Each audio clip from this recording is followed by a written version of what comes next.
Blog Talk Radio.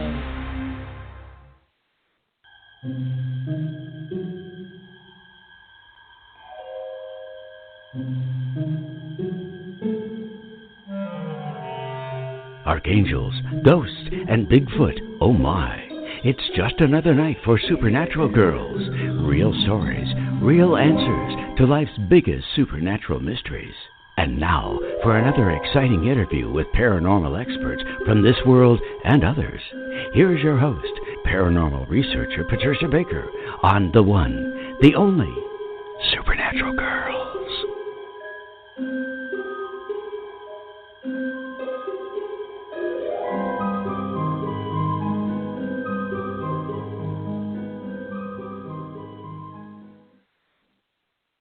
Welcome, everyone, to another exciting episode of Supernatural Girls Radio. I'm your host, Patricia Baker, and I'm here by myself again hosting because our dear PK is still flat on her back, recovering from 2 broken ribs, torn muscles. Oh, it's just not fun getting old. I can tell you that. It's not for sissies. And anyways, she is still recovering. She sends her love to our entire audience. And also to our great guest, who I'm bringing on in a minute. I'm going to say this out loud, everybody. All the other guests, please don't be jealous, but Lon Milo DuQuette is our most treasured guest. He's amazing. He's knowledgeable. He's an occult expert. He's funny. We love him to pieces. And tonight, I'm so glad that he's here with me. We are going to have some fun. And we're going to find all about his new book. It is just an incredible book, Son of Chicken Qabalah. We are going to hear about all of how to initiate yourself. Yes, you can do it. We're going to hear directly from Lon. But before I introduce him, I just wanted to mention that we've got some great stories on our Facebook page. You know, I'm always posting new stories. And today I found one written by Brent Swancer, and he posted this on Mysterious Universe about a mysterious gray man of Scotland who's this enormous thing, scared the crap out of everybody that saw it.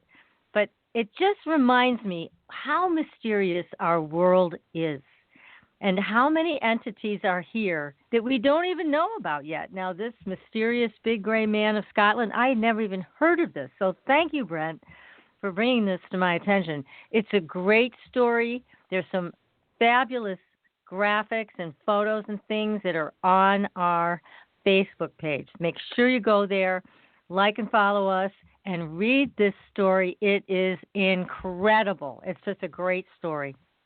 Now, also, if you want your numbers done by Patricia Kirkman, Miss PK, you can go to her website, patriciakirkman.com, and contact her there. She is still doing numerology. Even though she's in bed, she's still working. So you can contact her there, and you can also find her on our website, supernaturalgirls.com. And as you all know, I've taken on a new endeavor of offering soul realignment sessions. These things are so powerful. I'm thrilled that I finally finished the class. I got certified, and I've been working with people now for weeks. It is an adventure plus, and it really offers what Andrea has promised. It is transformation, on steroids. It really is. So contact me. I'll be happy to fill you in with the details, set up an appointment if you'd like. My email is right there on the first page, homepage of supernaturalgirls.com. So I am so excited. I just have to say a little bit more about Lon because he's such a great, great figure in the world of the paranormal and the occult. Now, he's the author of 17 books that have been translated into 12 languages. He's also an internationally recognized authority on tarot, Kabbalah, and ceremonial magic, and he's written extensively about the life and work of Aleister Crowley. He is also the U.S. Deputy Grand Master of Ordo Templi Orientis. I hope I'm pronouncing that correctly. So this is our treasured guest that we have on tonight. So, Lon, welcome to the show. Well, thank you very much. It's good to be back on. Good to hear your voice. Oh, thanks. Oh, my goodness. You know, I always look forward to talking to you anytime, but especially on the air because I know how much the audience falls in love with you. So here we are with yet another book. You're amazing. You keep turning out more material. It's all great material. And this one is so unique. Now, tell us all how you decided to write this book. Well, 17 years ago, I wrote a book, or I published a book called Chicken Qabalah, and the full title was The Chicken Qabalah of Rabbi Lamed Ben Clifford. And that's a mouthful. Yes, and we have to start off by talking just a little bit about that in order to understand what the new book Absolutely. is about. Please, go with it. I've been interested in ceremonial magic, the Western Hermetic-based ceremonial magic since the late 60s. And the foundation for most of the occult practices that we're all kind of familiar with, including astrology and numerology and ceremonial magic, tarot cards, different forms of divination like geomancy. All of those have a basic foundation, a basic structure based on the basic principles of the Hebrew Kabbalah. And Hebrew Kabbalah is a very, very broad generic term. It could be very, very parochial, and it's a form of esoteric Judaism, and it's a field of study and of debate in esoteric Judaism. The idea being, if you look hard enough at anything, you'll eventually see everything. And in that respect, it's just like Buddhism or Zen, that, if you look hard enough at anything, you'll eventually see everything.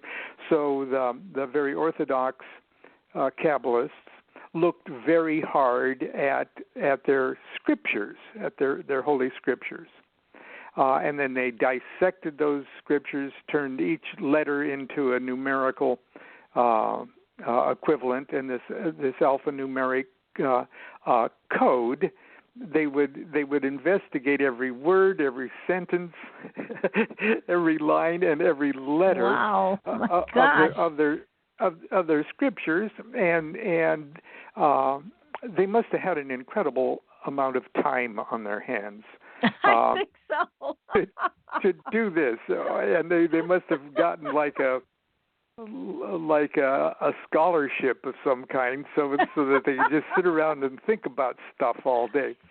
But they really did, and it really kept their minds really active and their wit. And but the idea eventually was to kind of create this overriding trance where they were connecting everything in the universe with absolutely everything else until there was nothing else to connect. And then something snaps, they go crazy in sort of a socially acceptable way, and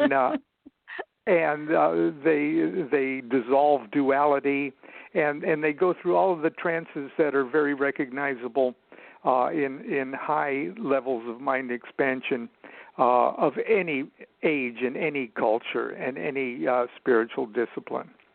So the idea is mind expansion to the point of where you realize that you are the ultimate monad, the ultimate unity of the universe itself. And so, in a sense, the medieval Kabbalists were dealing with they were tinkering with the aspects of consciousness, but doing so in a very kind of colorful and folksy folksy kind of way. But because everything was connected to these alphanumeric, letters being numbers, they were also experimenting with all of the harmonies, the disharmonies, the music of mathematics, and so it truly is a wonderful way of thinking. Okay, and it truly doesn't. You don't have to be any religion. You don't even have to, believe in a recognizable concept of God or everything else. But they saw every aspect of forces, powers, energies, and forces, and they sort of metaphorically assigned these forces and called them like angels and archangels and spirits and portions of divine consciousness. And by trying to study that, they were also studying themselves. So it's fascinating. It really is a fascinating study. But when you let's say that you're just interested in astrology, just modern kind of astrology, and you know that there's 12 signs of the zodiac, and you know that there's 7 planets of the ancients. That those 7 planets included the sun and moon, and the other more newly discovered planets are just higher octaves of those 7 originals. So you've got that 12 and 7 going for you, and then you've got the 4 elements. Fire, water, air, and earth for the different signs of the zodiac. And then within that structure, you've got an even more primitive cardinal, fixed, and mutable. All of that stuff that you learn in the first 2 weeks of your astrology course, all of those things are pure Kabbalah. No kidding. I had no idea. They're pure Kabbalah, and they're based on the 22 letters of the Hebrew alphabet. And there's 3 kinds of those letters. There's what they call 3 mother letters that sort of give birth to the next ones. And then there's 7 double letters, and then there's 12 simple letters. So that obviously the 12 simple letters could be assigned to the 12 houses of the zodiac, or the 12 signs of the zodiac. The 7 double letters that assigned to the 7 planetary spheres of the ancients. And so they co-opted this. Is this co-opted in some way? It's not so much a matter of them co-opting it, but everything in our reality is structured that way. Okay, everything in our conscious reality is structured that way. In my book, I would say, look, you don't have to, even if you never learned the Hebrew alphabet, there would still be what 3 represents as far as space-time. Okay, there will always still be a 7. Okay, and there'll always still be a 12. And what 3, 7, and 12 mean is truly the foundation of what we think of as objective reality. And so, but to get to that point of where our little meat brains here can wrap themselves around this concept, we almost have to trick ourselves into riding along on the phases of Big Bang creation. And then in retrospect see, oh my gosh, that's just how the Hebrew alphabet is trying to tell us these things develop. And so I've been teaching magic class, Monday night magic class here at our home in Costa Mesa. We're now in our 41st year. Congratulations. Oh, my. That's a lot of tea that Constance serves every That's right. Every week. Oh, my. But every couple of years I have to do a series on Qabalah, just because the students actually need to be well-founded in Qabalah to kind of understand the rest of the ceremonial magic process. Right. And it is so boring. Qabalah can be so boring. But it's wonderful. It's beautiful. It's elegant. It's magnificent. But it's so boring. And so year after year, I got goofier and goofier in how I tried to explain this stuff. And as I was explaining this stuff from this sort of comical, goofy, lighthearted point of view or manner, the more I was actually learning myself what this is all about. You know, they say if you really want to learn a subject, start off by teaching it. You know. That's right.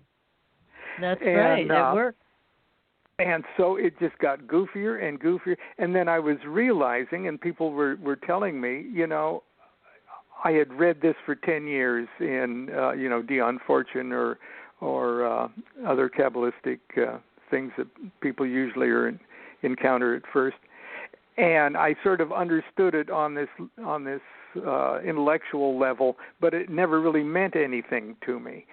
But when I learned it with this when I learned it through laughter, all of a sudden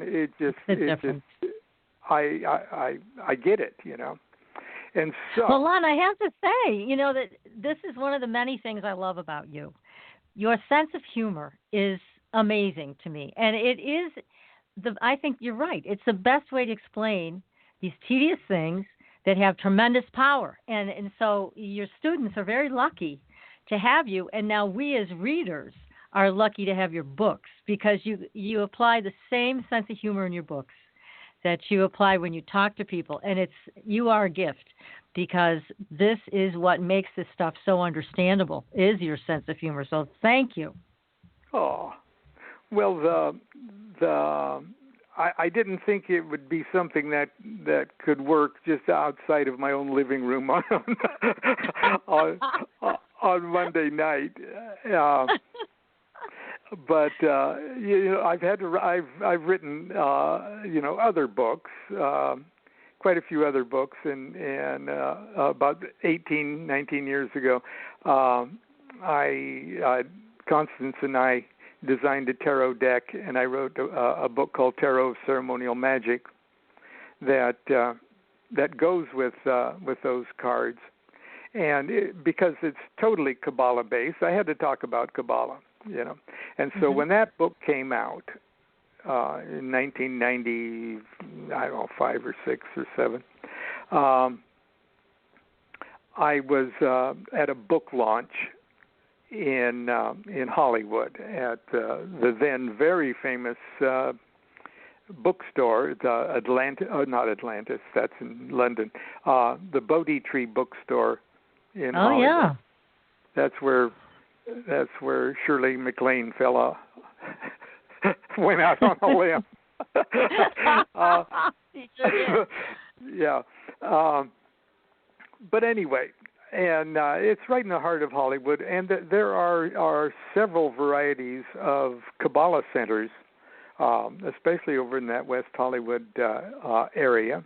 And these are some serious Orthodox, let's call them Orthodox Kabbalists, that really take it seriously. You have to be a man over 40. Women can't study Qabalah, and it's well, just they look at it as the art form that established it, and I think it's silly to look at it that way. But if that's part of their art form of the study and of the practice, all power to them, But that's not the kind of Kabbalah I teach. Okay, That's for sure. I teach if you're not going to expand your mind with this, if you're not going to do something practical with it, if you're not going to use it for self-transformation, if you're not going to use it to evolve yourself consciously, right. then I don't appreciate that art form that others may wrap around their Kabbalah. But anyway. Yeah, because the other way, it can get so stagnant. I think the way you do your teachings and you help us all understand the deeper meanings of the Kabbalah and other things, tarot and all of the things that you've written about through the years, I mean, it gives us a chance to experience it in a living form. So it's a living form. And that's what I, again, love about what you teach and how you teach, because it evolves, and you can evolve with it. It's very different from having a stagnant ancient art form. Yeah, and I am so lazy that I really don't. I'm not interested in just studying stuff. Just to study it and argue with other people that study it. And try to one-upsmanship them. I'm too lazy for that. I just want to get to the core of it and take it like a magic pill that expands my brain. That's what I want to do, But magic pill, yes. But anyway, as I was talking about tarot ceremonial magic at the Bodhi tree, there was a gentleman sitting right up front, and he was in a dark suit without, in a white shirt without a tie and a black fedora hat. So obviously this guy was a serious Jewish Kabbalist. Oh, yes. And every time I would say a classic Kabbalah word, even when I said Kabbalah, his face looked like I just slapped him in the face. I'd say Kabbalah, and he'd go, oh, or I'd say Kether or Malkuth or Bria, the world of soft cheeses, and it just looked like he just was so offended, and so I knew, because of course, according to his particular dialect, of course, I was mispronouncing all of the Hebrew words. Oh no! How could you? And in all of this kind of stuff, it doesn't matter how you pronounce it. Okay, this Kabbalah uses the Hebrew alphabet, but it doesn't use the grammar and syntax of the Hebrew language. You just don't. That's not part of the thing. But anyway, I got to share a quick story with you before you go on. Okay. I was raised Jewish. Okay. And my parents, they friggin' tortured me, I swear, because what happened was I had to go to regular school during the day, all right? And then when I came home from school, I had to turn around and go to Hebrew school. Oh, you poor swear thing. to God. It was horrible. And I was so tired. I would sit there after sitting all day in school. I have to sit in Hebrew school, and I'd stare at the book, and the letters would just turn into colors. I was that tired. Oh. But some part of me also recognized the power of those letters. I can't tell you why. Yeah. But they're maybe magic. I was so bored. But I was hoping that they were magical. And so when I was a child, this is what I went through. And here you are in my life and our audience's life, and you are now sharing the magic of that. It does help erase some of the pain and suffering I went through to know that I was at least staring at something mystical.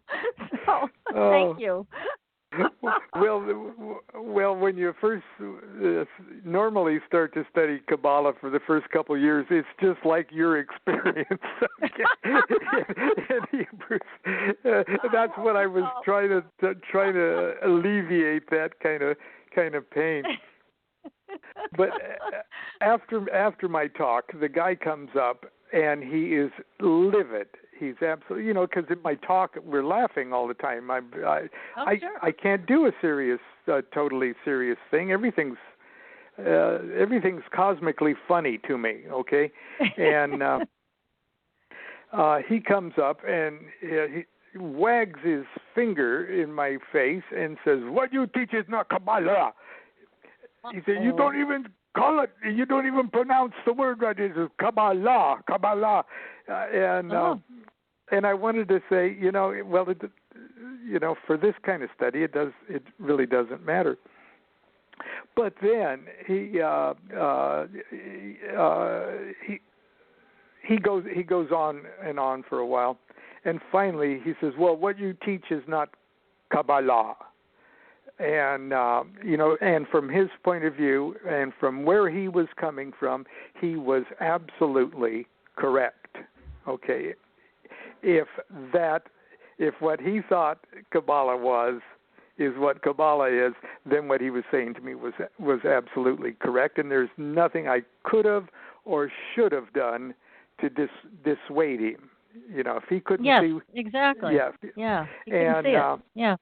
But I wanted to. Oh, and he says, "What you teach is not Kabbalah. It is. And English wasn't his.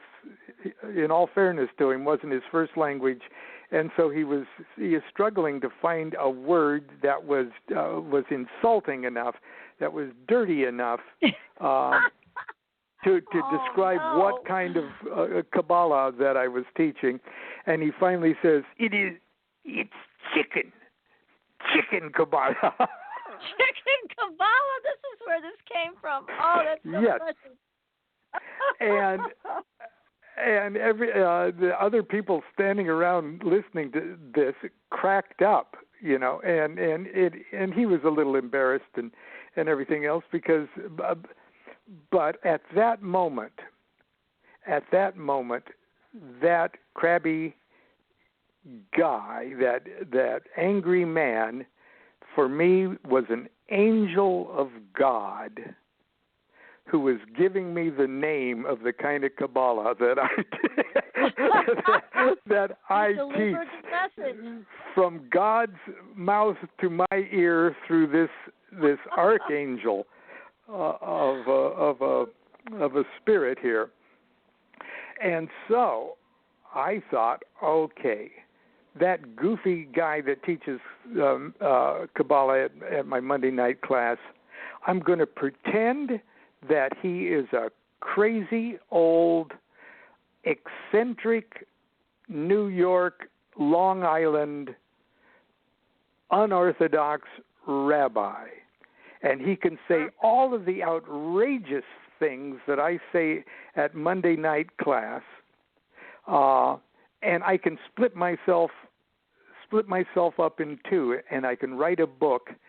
And the book will be by Lon Milo DuQuette, but the material in the book, I will say, is the found, gathered up material of this eccentric rabbi that mysteriously disappeared in 1985 or something like. And I'll make up a school that he started, and I'll make up a whole big story about who this guy was, and that obviously here and there, he was a complete phony and everything else, but still he was brilliant, and it allowed me to call myself a genius in my own book, I love it. That's perfect. And the more I looked into it, the classic texts of Orthodox Kabbalah were things like the Zohar and the Sefer Yetzirah, but the Zohar supposedly was written in the 2nd century A.D. by this rabbi that was hiding out in a cave, running from the Romans. But it wasn't. It was written in 15 something in Spain. Okay, but the guy that was writing it said, "No, I'm going to pretend another guy wrote it, and then I'll make commentaries on it." So this love of masquerade in classic Hebrew literature is everywhere in the classic texts. So you what were I just was following your doing, tradition. that's just what I was doing. So I made up a whole big story, and the story's kind of very, very funny, and it draws the reader into the story, and it amuses them, makes them chuckle, and everything else. And then slowly but surely, I throw in material from the rabbi that gives you the heaviest, purest Kabbalistic information and that I can possibly come up with, but I wrap it up in a package that's fun and is funny and is silly. And that book, that was the Chicken Qabalah, the first book in 2001. And believe it or not, and that was with Weiser. You and me published something with Weiser, yeah. Yeah. And everybody was very surprised. I bet they were. That the book was actually very well received. And it has been very well received for 17 straight years. And I couldn't believe it. This goofy book was one of my most top sellers. Yeah. And it's amazing. But what you're doing though is you're making us laugh. And while we're having fun, you sneak in that wisdom. That's the perfect way to learn. So, let's push our story ahead 17 years, or 15 years anyway. And I've gone to China about 3 times. And the last time, the organizers of my talk on magick in Beijing were driving me back to the airport to come home, and in that about an hour or so drive, they asked if they would set up a program that 12 of the people that were at my earlier events, if they could get 12 of those people to sign up for a 4-part class or a 4-part series of workshops, would I come back every 90 days at the equinoxes and solstices for a year and teach 3 days of Kabbalah. No kidding. Now, I thought China was very against this kind of thing. No. Apparently not. No. They're much more open than I was told. Yeah, spiritual, like any place, nobody wants to think that you're bringing in a dangerous cult of some kind. Right. But no, there's spiritual and even New Agey kind of spiritual stuff.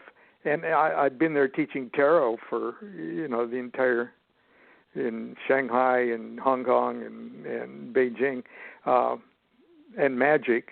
So no, they you just say this is not a religion, Right. You don't want to justify it as being a religion. Right. But anyway, they're very generous, and I just love every one of my visits, and I just love my students there. And I said, okay, well, I'll do that. And so what I did was I would return every 90 days, and the first time I actually constructed 3 dramatic ritual initiation degrees based on the Hebrew alphabet. Because in China, one of the biggest obstacles in teaching Kabbalah is they're doing really well to listen to my English being translated. Oh, okay. So when you add the dimension of Hebrew letters attached to that, it's a challenge. I can imagine. Yes. But the idea, I thought, look, I could teach them exactly the entire Hebrew alphabet and make them intimately familiar with what these letters are, and not just intellectually knowing what these letters are, but to actually, in a magical way, implant each of those letters and what they actually stand for in space-time and as an aspect of consciousness. If I could figure out a way to involve them in a dramatic psychodrama that is actual initiation, where you're in a darkened room and blindfolds and right, and dialogues back and forth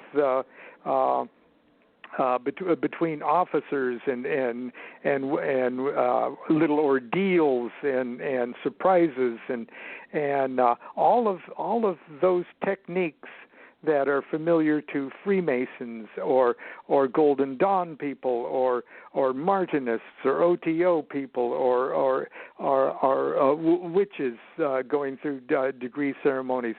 That whole concept, that whole dynamic of a ritual initiation that actually implants those Hebrew letters, first the 3 letters, the 3 mother letters, the second degree is the 7 double letters, and what they stand for, and in between each one of them, they've got 90 days to do studies, exercises, and to go over the ritual over and over and over again, so that by the time they take the next degree, they are masters of the previous letters.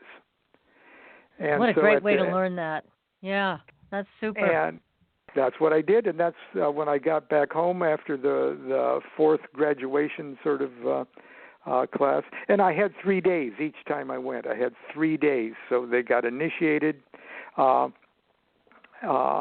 there was 2 days of the exercises and meditations, and to prepare them for their private study in the 90 days that followed. So I fleshed all that material out when I returned from Beijing for the 4th time, and I somehow or other I discovered new Rabbi Ben Clifford material. He came in back. an abandoned locker at the Brookhaven Institute. Is that where it was? Wow. Yeah.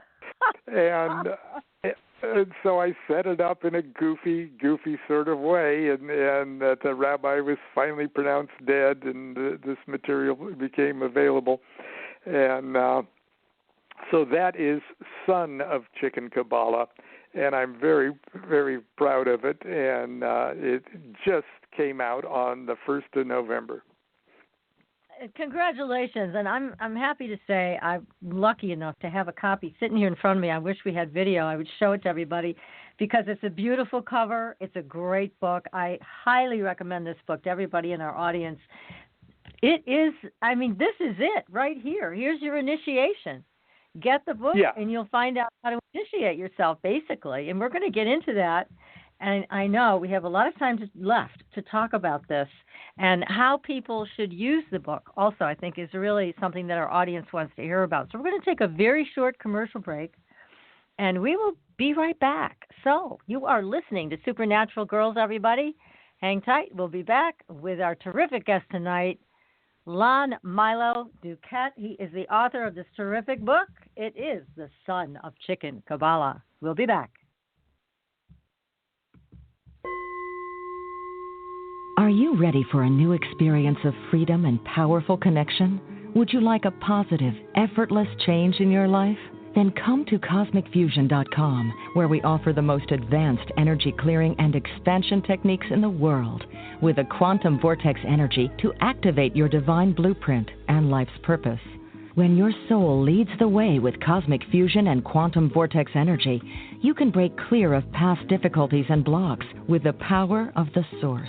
With cosmic fusion, the source energy does the work for you. It's easy and effortless. Listen to our free meditation right from our Cosmic Fusion website, the Cosmic Code Meditation. Sign up for one of our interactive webinars today. Come to Cosmic Fusion, www.cosmicfusion.com, to experience an effortless awakening and transformation. Are you ready for an upgrade?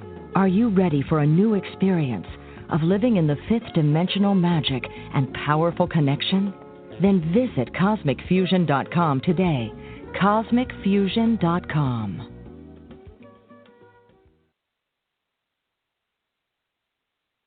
Your property tax bill. Have you seen it lately? It's frightening. Your property taxes are going up while your home value is going down. It's time to fight back and win. For the real truth about the property tax system, get attorney Pat Quintilian's book, Are You Getting Screwed on Your Property Taxes? How to Find Out and How to Fix It. Attorney Quintilian answers all your questions and gives you the facts you need to fight a property tax bill that is spiraling out of control. You'll also read about what happens to property owners who don't check their property records, only to find out too late they're taxed on square footage, fixtures, and even buildings that they don't own. Is this happening to you? Learn your rights. Buy attorney Pat Quintilian's book today. Are You Getting Screwed on Your Property Taxes? How to Find Out and How to Fix It. Available on Amazon.com. Astridian is a family of cosmetic products with 98% pure ionized minerals. We combine our science with a blend of essential oils to nourish and take care of your skin's health. How does it work? All Astridian products contain the proprietary redox technology, having the capability of simulating an ionic zinc-copper superoxide dismutase effect. This free radical scavenger currently in your body has been diminished by toxins and the daily stresses of life. It is a perfectly balanced mineral complex that all $200 an hour dermatologists, their professors, and ancient history have proven. Redox technology is a process of reducing the skin's oxidation by transferring electrons from a radical state to a stress-free normal condition. Oxidative stress is a form of cellular aging, and as science has proven, a precursor to disease. The free radical theory of aging states that organisms age because cells accumulate free radical damage over time. Damaged cells are not beautiful, but healthy cells are. The Astridian family is presented in 4 different uses that cover unique benefits to your body. They are the Essential Anti-Aging Series, the Multivitamin Series, Sports Series, and Professional Series. Regain your youth with the power of Astridian. Visit www.astridian.com and inquire. Use the code SUPERNATURAL and receive a 10% discount on your first purchase. Astridian, the beauty of being healthy. Welcome back, everyone, to Supernatural Girls Radio. I'm your host, Patricia Baker, and I am here with our most treasured guest, Lon Milo DuQuette. It's my privilege to say I've known Lon for a number of years, and he is the man. He is an occult expert. He is the author of 17 books, and his latest book is what we're talking about tonight, Son of Chicken Qabalah. It's the best way to learn about Qabalah is from Lon. So, Lon, we're going to go a little further with this because your book is quite extraordinary. I think you're doing something really groundbreaking here in showing people how they can do this for themselves. But before we go there, I've got a question for you. When I look at, all right, here I go. When I look at the graphic for this, what did you call it? The monads, things like that. When I see this, and maybe it's taking me back to the time when I was tortured as a child in Hebrew school, but I see circuits. I see like a circuit board. And when I do my work with people one-on-one, it's almost like this stuff kind of comes alive for me, although I don't use the Kabbalah, but I'm thinking I will after I complete your initiation here in this book. It shows me places where people are short-circuiting their divine alignment. So maybe I'm just a nutcase and I have this leftover trauma, from when I was 8. But I think there's something to be said about this. Is it a circuit board or something like it? Well, sure. I call it the tree of life, or the rabbi calls it, roadmap between your head and Godhead. Okay. And, we're talking about that diagram with the 10 circles. Yes, that's the one. Right. Yeah. That's probably the most recognized of the Hermetic Kabbalistic symbols, and in a sense, it is 10 emanations or 9 emanations that come out of the top one. So they're in a sense, it's an attempt to subdivide the pure consciousness of Godhead, if we want to use that term, Godhead, the totality of consciousness, the monad totality beyond which there is nothing, and that in Kabbalah that nothing is pretty swell too, but okay. But what we would think of as the totality of absolutely everything. Physicists are telling us now that the nature of reality, the nature of being, is consciousness. It's a consciousness thing. It's more than just outer space and stuff like that. Space is an aspect of consciousness. Energy is an aspect of consciousness. Time is an aspect of consciousness.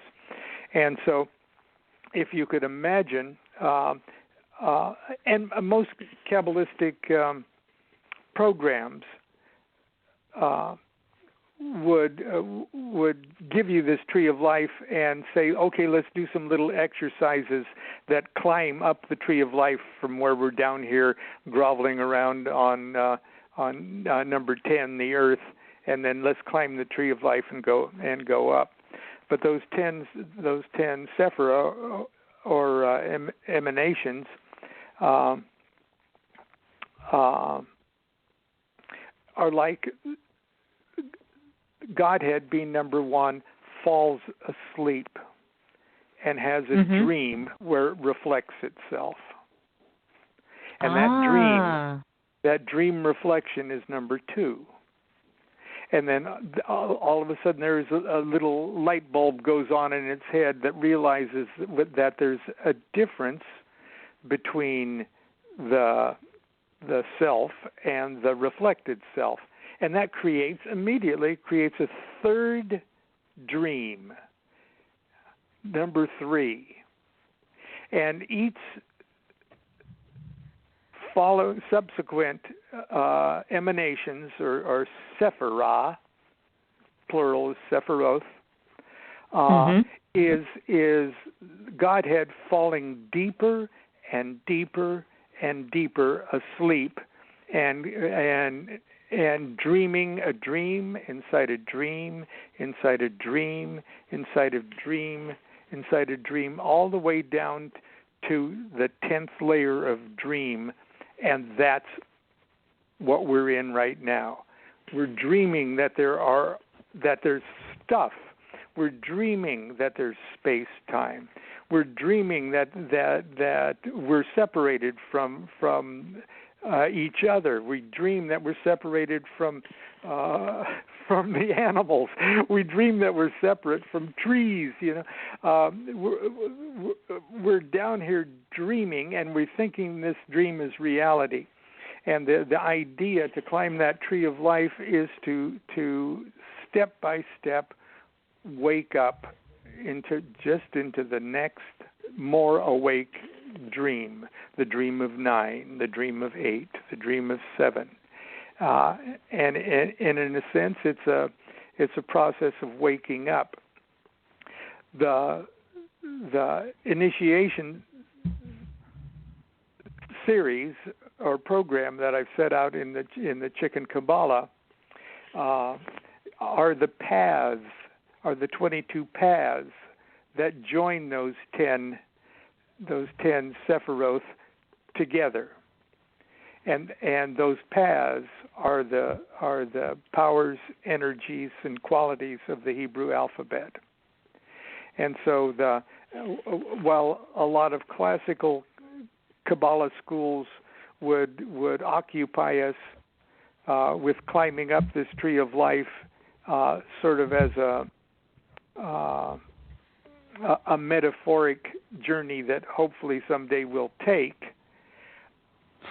What I'm trying to do with the son of Chicken Qabalah is actually make the Hebrew alphabet itself come alive in the very core of our psyches. In other words, if we would be properly attuned to the Hebrew alphabet itself, we would know how to better climb the tree of life without having to read it in a book or follow anybody else's guided imagery or anything else. We would actually attune our own instrument to vibrate in harmony with the forces that ultimately are the Godhead. So I just throw. I told you I was lazy. Okay, I am lazy. It's like if the supreme consciousness was a giant tuning fork, okay, and it was vibrating the A note or something like that, and that A note gets corrupted as it comes down the lower levels of consciousness until we may be made in the image of the big tuning fork, but our tuning fork is really little and it's really, really rusted over. Okay. Oh no. And the old Kabbalists, their technique was to try to chip away the rust. Right. And the son of Chicken Qabalah's technique is to just get your little tuning fork vibrating to the same vibration. Sort of like the sympathetic tiny A tuning fork resonates and vibrates in harmony with Godhead's big giant vibration of A. And so if we could just get our little tuning fork get our little tuning forks vibrating, it would vibrate the rust off. Oh, that's much more efficient. I like that. Yeah. So kind of that's the idea, and so each of those little paths between the Sephira is where the Hebrew alphabet is assigned, and like the Hebrew letter Tav, which is the last letter of the alphabet, joins 9 or 10 to 9. So the lowest level of consciousness down in 10 is connected to the more dreamlike or subconscious, a little bit higher vibratory level of awakeness up in 9.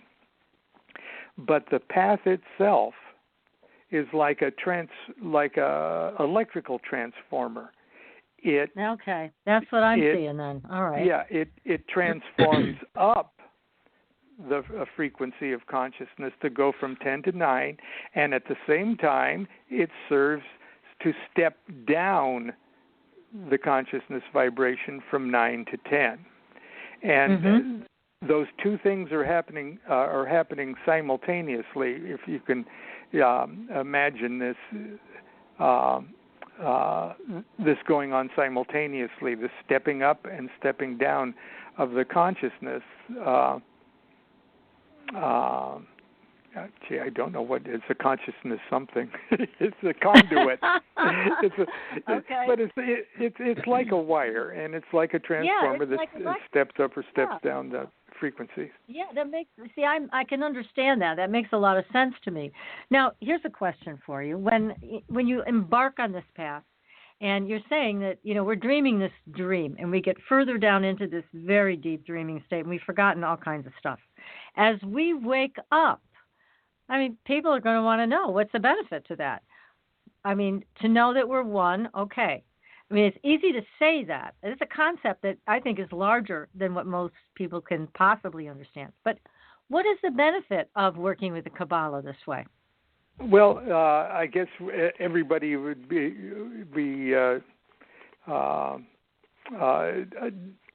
the trip would be different, but the goal is the same. The goal is waking up to our own Godhead, to our own divinity. Somebody asked the Buddha, how do I do this? How do I do what you have done? And he said, I didn't do anything. I just woke up. Yeah, well, that was easy for him. Okay. Yeah. Yeah, and that's sort of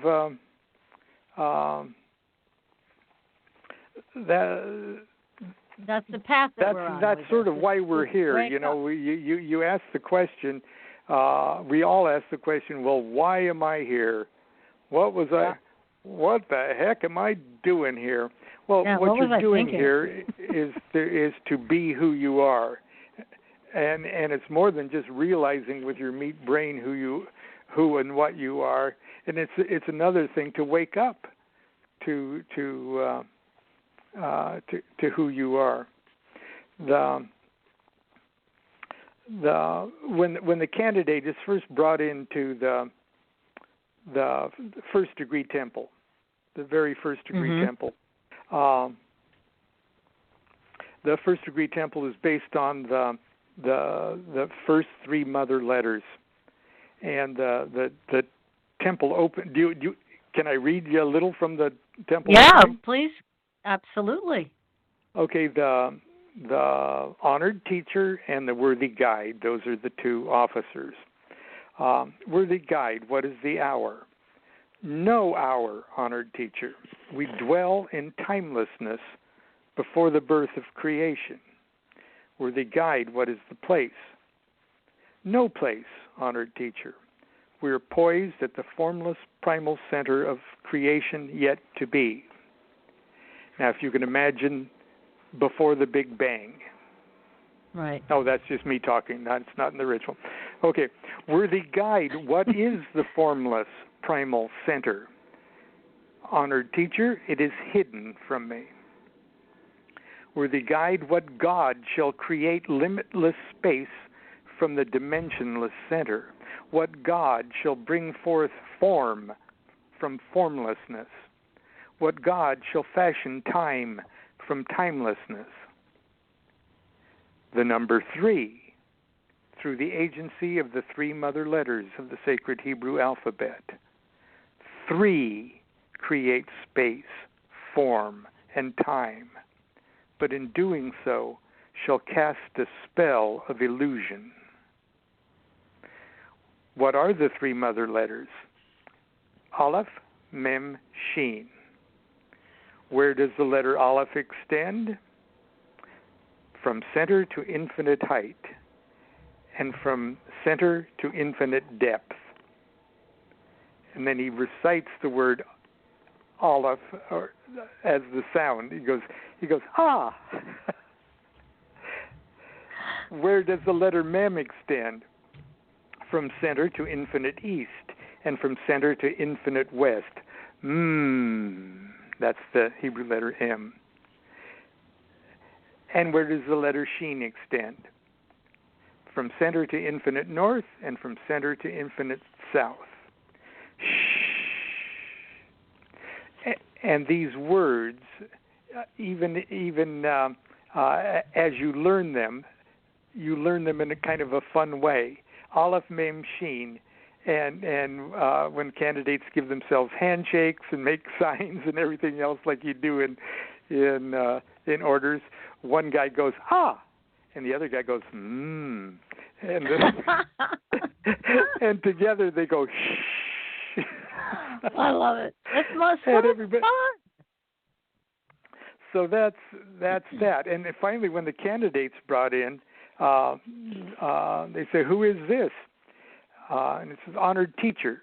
Standing before you is Yah, that's spelled Yod-He, God of all creation. So they're identifying the client or the candidate as God, as the God of all creation. But she has fallen asleep and has forgotten she is God. In her dreams, she cannot see her own light or hear the music of her own creation. Hail unto thee, Yah, God of all creation. And the candidate's all blindfolded and they don't know what the hell's going on. Divine One, beyond whom nothing is, and within whom no thing can be. You have fallen into a deepest slumber. What you mistakenly believe to be your life as a mortal woman is a masquerade, a dream life within a dream life within a dream life. Even the words you hear me speaking are dream words. They are but the faintest echoes of a truth that can be for you good tidings of great joy. Divine One, you have cursed yourself to remain asleep until you will to awaken. Divine One, you and you alone can arouse yourself from this self-imposed prison of dreams.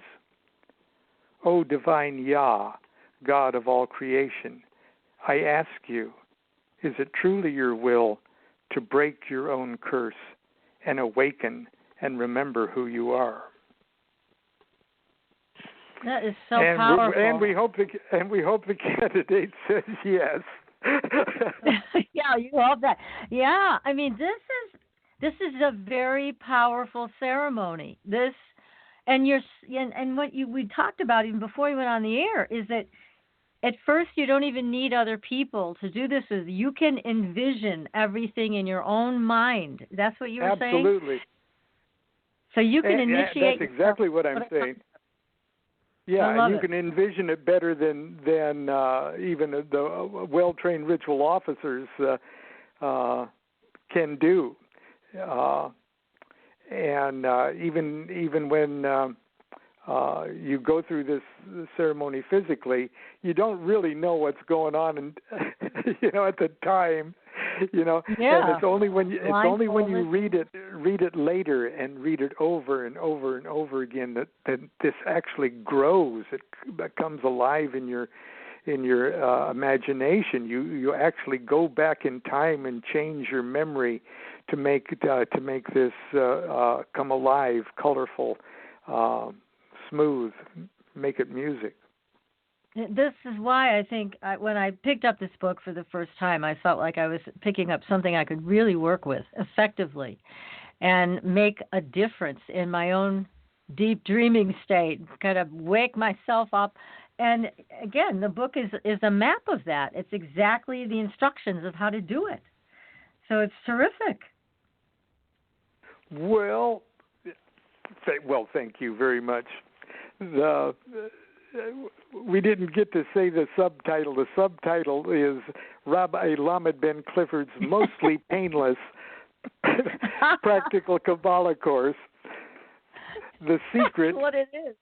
The secret initiation ceremonies, exercises, and meditations of a probably completely fictitious Kabbalah Initiatory Society. That's brilliant. I just love it.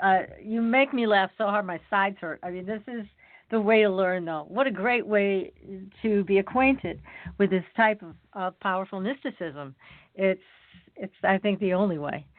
And again, the name of the book, the first name that you're going to see on this book, everybody, is Son of Chicken Qabalah. Now, when you work with your folks in China and also here in the U.S., because you're going to be doing 3-day initiatory workshops here as well, what are the kinds of changes that people experience from doing this? Can you give us any stories? I really can't. I have no way of truly and realistically climbing into anybody else's soul to see how it is affecting them. It is it is immediately there's a level of observable bliss and serenity, just because the whole thing is sort of set up to trigger that kind of a response, and the reaction that I see 90 days later from what their grasp of what they had learned, 3 months earlier, tells me that they just didn't book learn those Hebrew letters and their attributes. They were actually those were active in them. Okay, they knew that the reality of up, down, right, left, and north, south was now the environment that they were dreaming that they were in, and that the greater reality was actually that center point that came out of it, that all of that came out of, and whether or not that changed their life for the better and anything else, I would have to let somebody. I don't promise you'll be able to walk on water or mosquitoes won't bite you. Darn it! but you would.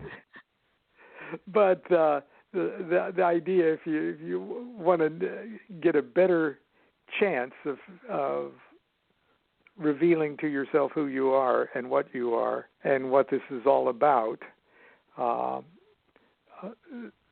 these ceremonies, at least in my opinion, serve to wake you up and give you the tools to continue waking up. So of these. Go ahead. Well, I was going to say each of the. It's kind of funny because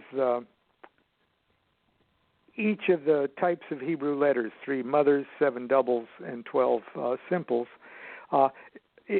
it's not like you're going to higher degrees. It's almost like you're going to lower degrees. That's interesting. Okay, that center point is the purest. That's eventually your understanding will want to grasp what the center point, formless primal center, is.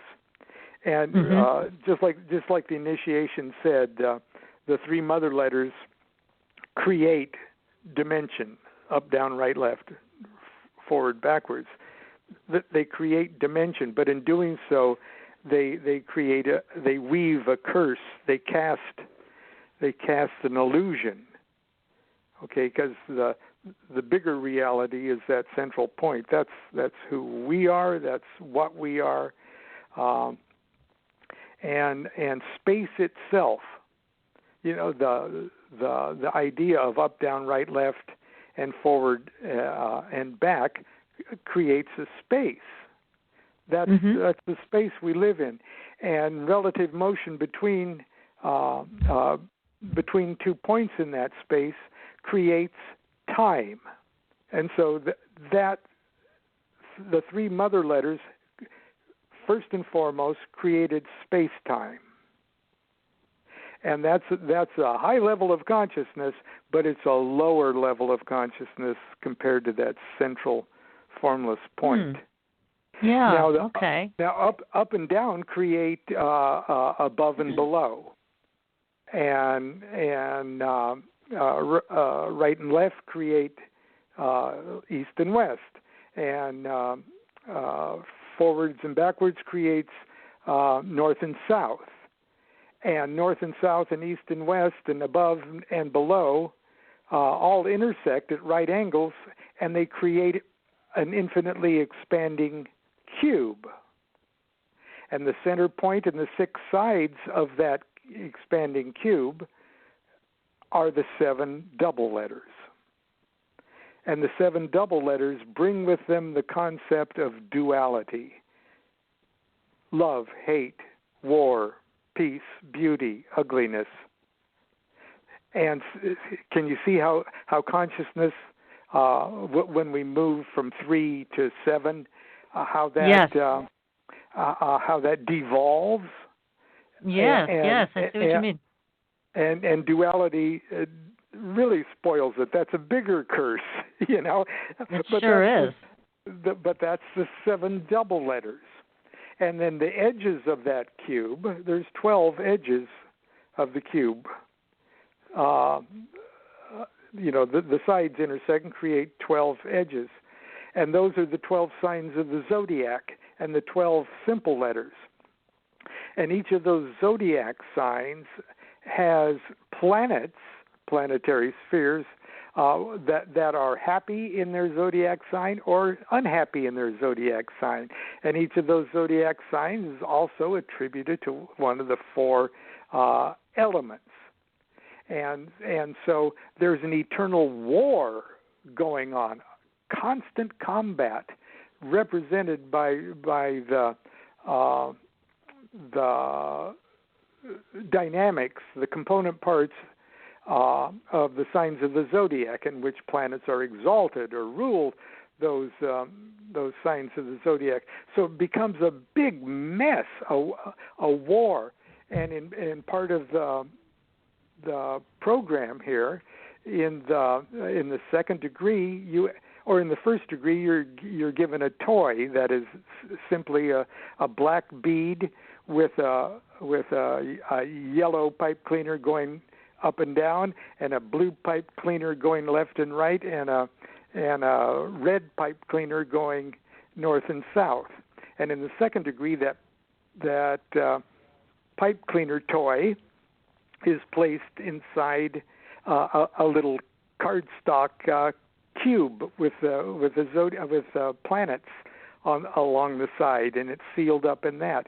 And in the third degree, they're given a dodecahedron. It was a big 12-sided dice with the signs of the zodiac and the Hebrew letters that are represented with that, and the cube is placed inside the dodecahedron, so that the cube of the planets are placed inside the dodecahedron of the zodiac signs, and inside the cube of the planetary thing is the pipe cleaner toy, and it's all sealed up and it rattles. You rattle it to show the eternal battle that's going, with the planets knocking against zodiacal signs, some of which are harmonious and some of which are not. And so this idea of all substance lives and struggles evermore through countless shapes, eternally at war, as the old poem goes. And so at each step of the process, the candidates actually really intimately know what the little pipe cleaner toy is about. They know what the bead's about. Okay, and when they put their pipe cleaner toy inside their second degree cube, they know exactly how that pipe cleaner toy made that cube. And when they put that cube inside the planetary cube inside the dodecahedron, the 12-sided die, they know exactly that the planets are part of this large battle conflict thing that's represented by the 12 signs of the zodiac, and they don't even have to study it; they just play with it. Okay, that's so much easier. They just go through the psychodrama that completely drills what each of these steps is about. They got 90 days to memorize 3 letters, then 7 letters, then 12. It's no big thing. At the end of the thing, they are not only masters of what the Hebrew alphabet is, how to draw it, what it means, what its number is, what its letter is, what its attributes are, but they know exactly how it fits into the entire cosmos. It's like that dodecahedron toy. You could just shrink it right up and just put it right in the pineal gland of your brain and impregnate yourself with the entire vibratory structure of existence. And kind of that is what they could expect to have happen to them. So you don't need a guru to awaken yourself. You can do it yourself with this. Yeah. You don't need somebody to spark you. You can spark yourself. Right. Even when you've got a great guru, you're still going to spark yourself. So, yes, this is self-initiation on steroids. Yeah. It is. Now, I have another question. I want to go back to this dreaming and into a dream. I'm fascinated by this concept that you brought forward. Now, as a dream analyst, I know a lot of the material out there about dreams. They do say that we are, in waking life, we're dreaming. And I do agree with that, and that certainly goes along with the Kabbalah information that you're talking about tonight. When people go through this initiation, and again, you may not know the answer to this if they haven't shared this with you, I'm curious how it affects their nighttime dreaming life. Because usually when you go through something like this, it shifts. And you can become more lucid, or you start traveling, or something like that. So I'd be real interested to hear from your students on that note. Yeah, that is something actually that they did report. And it's one of the things that every time I came back, that was one of the things we discussed. Has your dream patterns or dream experiences been affected by it? And most of them say that they had in such a way. And a couple have said, well, it seems easier for me to slip out. You know, we all slip out, astrally project, if you want to call it that. But part of the exercises of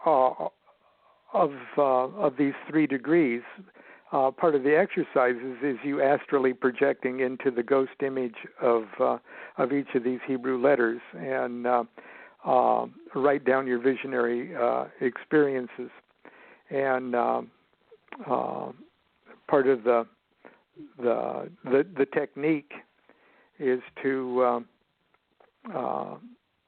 use the color frequency assigned to each Hebrew letter, and then use its opposite color. You know how a ghost image, you can look at a tattva symbol, right, and look at it under bright light for a little while, and then you move your eye and you see the opposite color. You look at a red thing and you move your eye and it turns like beautiful turquoise, you know, and it floats around in your brain, and you can get really good at it. And this ghost image is actually the vibratory image. You know, you see blue because with our eyes, the cones and rods of our eyes, we see red as red, but it's because it's everything but red. But that ghost image is actually the true, or at least the next higher level of consciousness color. And once you see that ghost image, you can close your eyes, and that ghost image stays on the inside of your eyelids for, sometimes a couple minutes, And a long time. Yeah. Then you practice astrally projecting through the ghost image, then you do the exercises of rising on the planes or scrying in the spirit vision. You have a vision that's unique to you. You don't try to see anything. You just look around and see what you see, and you get pretty after a while you get really good at it. You get proactive at it. Then sometimes spiritual beings of some kind appear to you. You can ask them questions, have them show you around what the reality of this Hebrew letter is, the exercise, you want to do that for about 10 minutes, and then you really, really take the time to write down your experience, even if it didn't seem like very much. Yeah, and that's important, because I think a lot of people have an experience, a vision, whatever, and they dismiss it right away because it wasn't what they were looking for or wasn't what they expected. But I'm glad you said that, because it's important to write it down no matter what you judge it to be. Just write it down, because the meaning of it or whatever it has to say to you may come later, right? Yeah. Oh, yeah. And part of the portfolio everybody gets is a blank book. And a journal, and nobody reads the journal. There's no. I don't read the journal or anything else, but they do. They've got a journal, and I think I've got to point out that in the book where the rabbi tries to communicate with people that would attempt to actually mount these initiations, the rabbi has some words of caution for people that said, okay, we're going to do this. We're going to do this. I know a couple people I can play well with, and we can mount these. And so I had the rabbi write a letter. It said, "Dear friend and comrade, I hate organized clubs, cults, and anything that smacks of profit motivation and hierarchical ego trips. If we're going to do this in your city, here's how it's got to be. We exist as an initiatory entity only for the hours of the degree ceremonies themselves. There shall be no dues, no fees, no oaths of obedience, no loyalty oaths, no oaths of secrecy, no tests, no exams, no business meetings, no newsletters, no gossip, no BS. The officers for initiation ceremonies are you, me, a musician technician perhaps to play a few organ notes and run a simple slideshow. Be prepared to personally shoulder all financial responsibility. You may, however, graciously accept voluntary assistance. I'll send you the scripts and the materials. You book my flights, the hotel, and make all the arrangements. Then don't worry about it." That's terrific. Oh, yes. You're a man after my own heart. I love how you have conveyed that very important message. And just so people know, if they want to work with you on this, then how do they get a hold of you? My email address has long ago stopped being private. So I'm just Lon Milo at gmail.com. Lon Milo, one word, at Gmail. And but I've got a Facebook page. I've got all sorts of Facebook pages, and there's even a Son of Chicken Qabalah Facebook page, and there's a Rabbi Lamed Ben Clifford Facebook page. I love it. Yeah. Oh gosh. Yeah, so then you would come out, like let's say we wanted to do something here in Massachusetts, we would make all the arrangements, book your flight and pay your expenses and bring you out, and you would do the 3-day program of Kabbalah initiation for, what are the size of the groups? What I'm doing up in Sacramento is about 20, but that's going to be a lot. That's going to drive me crazy. I'll probably never want to do it again after that. After that. Oh, no. Okay, so maybe a more manageable group would be like around 10, something like that. Does that make sense? Yeah. Yeah. Oh goodness. Well, and it just sounds like so much fun. It really does. But anyway, the fun part would be to read the book and chew on it and see if it might be something that you'd want to actually mount and do, because it'd take a few preparations and to make a few toys to make it really cool. But like I say, reading through it, and I almost envisioned it with 3 or 4 people who were already familiar with the book, saying, "Well, let's get together next Sunday, and have a barbecue and kind of read through these and walk through them, and actually, stand up and do stuff and kind of get a feel for it. And if you got some compadres that think that might be fun, then you could think about doing something a little more heroic. But so go ahead. It's just great. Again, I want to encourage everybody listening to buy this fabulous book. It is The Son of Chicken Qabalah, Rabbi Lamed Ben Clifford's mostly painless practical Kabbalah course by Lon Milo DuQuette. And then you even have another title here, The Secret Initiation Ceremonies, Exercises, and Meditations of a probably completely fictitious Kabbalah Initiatory Society. Wow, that's a mouthful. I love it. But you guys can buy this book on Amazon. I highly recommend it. Makes a great present if you have any mystical friends who you think might enjoy it. It's a great gift. And again, I have to tell everybody in the audience, I've read every single one of Lon's books. Each one is special. Each one is great. Go online and look them all up. And really, go ahead and get them all because they're great. Every book has an absolute treasure in it. Lon himself is a treasure.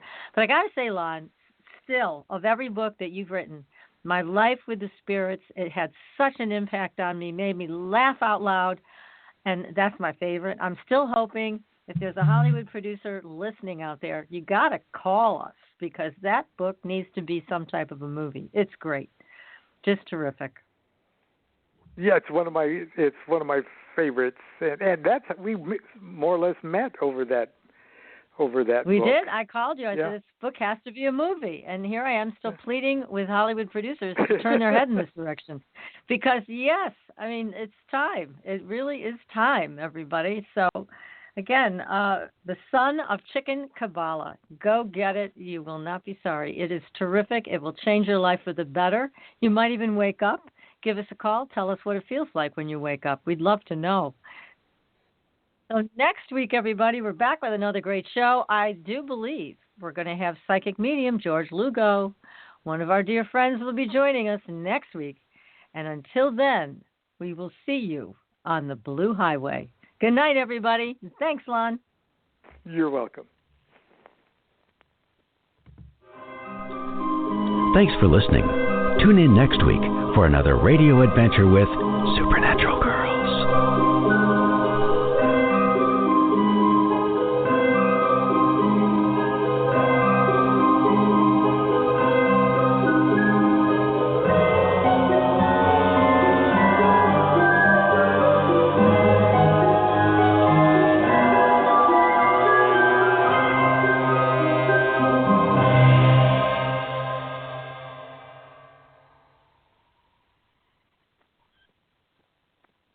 again, Lon. That was awesome. You're welcome. That was fun. Sorry, I ran off at the mouth. No, I love it when you do that. Are you kidding me? I love that. It makes my job real easy. Okay. All right. That was great fun. Good luck with this book. I really hope it sells well for you. And you know what I'm going to do? I'm going to put a link on my web. I don't usually do this, but I'm going to do it for you. I'm going to put a link to this book on my website so that people can just go right to it. Oh, thanks so much. Yeah, I mean, gosh, it's a great work of art here that you've created again, Mr. Lazy Man. You seem to pull it off every time. I don't know what would happen if I had any ambition. I know. You change the world. That's for sure. Change us all in the world. Well, anyway, anytime, lots of love to you. And tell Patricia that I hope she heals up those ribs. Oh, God, I know. It's been brutal. Well, I will let her know. She's going to be real sorry she missed this because she loves you as much as I do. So I know she's going to be very sad she missed the show. But, oh, well. She'll just have to catch it next time. That's it. Okay. Right? That's right. Well, lots of love to you and to Constance. And happy anniversary. 51 years. That's amazing. Wowie. Yes, we fear change. Yes, well, good. Me too. Okay. I'll stay in the same place. I don't care what's happening. That's right. Okay. Yeah. All right, Len. Okay, I hope to talk have a good soon. evening. You too. Take good care. Bye-bye. Bye-bye.